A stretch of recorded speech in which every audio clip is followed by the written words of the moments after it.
തലസ്ഥാന നഗരിയെ നടുക്കിയ ഒരു ചോരക്കളിയുടെ കഥയാണിത്. തിരുവനന്തപുരം വഞ്ചിയൂരിൽ പട്ടാപ്പകൽ നടുറോഡിൽ നടന്ന അതിക്രൂരമായ കൊലപാതകം. പെട്ടെന്നുള്ള പ്രകോപനമായിരുന്നില്ല അത്, മറിച്ച് മാസങ്ങളായി എരിഞ്ഞുകൊണ്ടിരുന്ന പകയുടെയും അതിലുപരി പോലീസിന്റെ അനാസ്ഥയുടെയും ബാക്കിപത്രമായിരുന്നു പാൽക്കുളങ്ങര ചമ്പക്കട സ്വദേശി വിശാഖിന്റെ ദാരുണാന്ത്യം.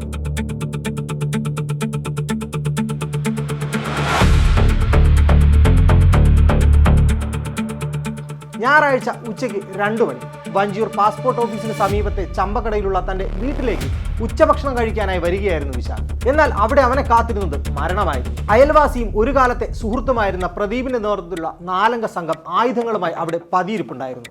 എന്തെങ്കിലും ചെയ്യാൻ സമയം കിട്ടുന്നതിന് മുൻപേ വിശാഖിന് നേരെ അവർ ആക്രമണം തുടങ്ങി.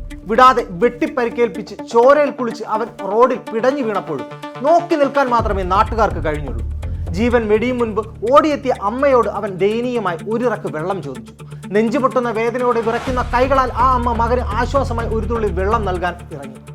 വിവരമറിഞ്ഞ് പാഞ്ഞെത്തിയ പോലീസ് ആ ദാരുണ രംഗമാണ് കണ്ടത്. ചോര വാർന്നു കിടക്കുന്ന വിശാഖിനെ പുതപ്പിക്കാനായി ഒരു ഷീറ്റ് എടുക്കാൻ പോലീസ് അമ്മയെ വേഗത്തിൽ വീട്ടിലേക്ക് പറഞ്ഞയച്ചു. എന്നാൽ അമ്മ ഷീറ്റെടുത്ത് ഓടിയെത്തുന്നതിന് മുൻപ് തന്നെ പോലീസ് വിശാഖിനെയും കൊണ്ട് ആംബുലൻസിൽ ആശുപത്രിയിലേക്ക് പാഞ്ഞിരുന്നു. എന്നാൽ ആ അമ്മയുടെ പ്രാർത്ഥനകൾ വിഫലമായി. യാത്രാമധ്യേ അവൻ മരണത്തിന് കീഴടങ്ങി. ഏകദേശം 6 മാസം മുൻപ് സമാനമായ രീതിയിൽ വിശാഖും പ്രദീപും തമ്മിൽ വലിയൊരു സംഘടനം നടന്നിരുന്നു. അതിർത്തി തർക്കത്തെ തുടർന്നുണ്ടായ ആ പ്രശ്നത്തിൽ അന്ന് പ്രദീപിനെ ആക്രമിച്ചത് വിശാഖായിരുന്നു. ആ കേസിൽ പ്രതിയായി റിമാൻഡിലായിരുന്ന വിശാഖ് അടുത്തിടെയാണ് ജയിലിൽ നിന്ന് പുറത്തിറങ്ങിയത്. ചെറിയ രീതിയിലുള്ള മാനസിക ബുദ്ധിമുട്ടുകൾ അനുഭവിച്ചിരുന്ന യുവാവായിരുന്നു കൊല്ലപ്പെട്ട വിശാഖ് എന്ന് നാട്ടുകാർ പറയുന്നു. മുൻപും ഈ പ്രദേശത്ത് ഇവർ തമ്മിൽ പ്രശ്നങ്ങൾ ഉണ്ടായപ്പോൾ നാട്ടുകാരും റെസിഡന്റ് അസോസിയേഷനും ഇടപെട്ടുകൊണ്ട് പ്രശ്നം പരിഹരിക്കാൻ ശ്രമിച്ചിരുന്നു. എങ്കിലും ഇരുവരും തമ്മിലുള്ള ശത്രുത ഒരു കൊലപാതകത്തിലേക്ക് നയിക്കുമെന്ന് അവിടെയുള്ള ആരും കരുതിയിരുന്നില്ല. പട്ടാപ്പകൽ നടന്ന ഈ സംഭവം ആ പ്രദേശത്തെ ആകെ വലിയ ഭീതിയിലാഴ്ത്തിയിരിക്കുകയാണ്.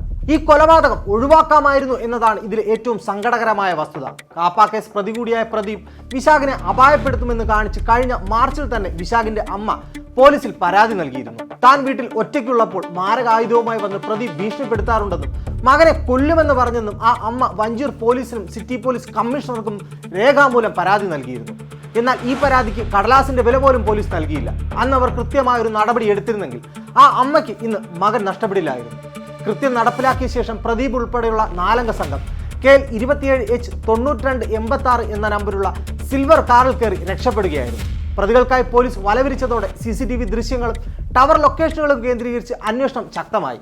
ഒടുവിൽ പ്രതികൾ രക്ഷപ്പെട്ട കാർ പുലേനാർകോട്ടയിലെ പാർക്കിംഗ് ഗ്രൗണ്ടിൽ ഉപേക്ഷിക്കപ്പെട്ട നിലയിൽ കണ്ടെത്തി.